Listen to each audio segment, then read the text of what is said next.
Hello everyone.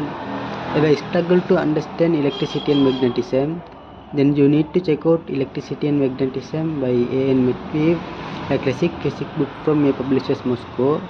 This book breaks down the core concept step by step, starting from electric fields, moving into circuits, and then diving into magnetic forces and electromagnetic waves.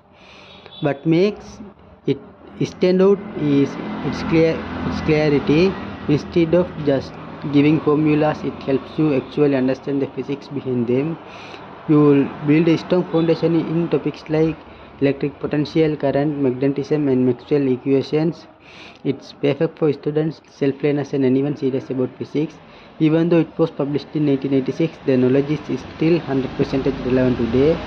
If you want to master electromagnetism, this book is a must read. Want to explore more Soviet textbooks in mathematics, physics, and engineering? Don't forget to like, share, and subscribe.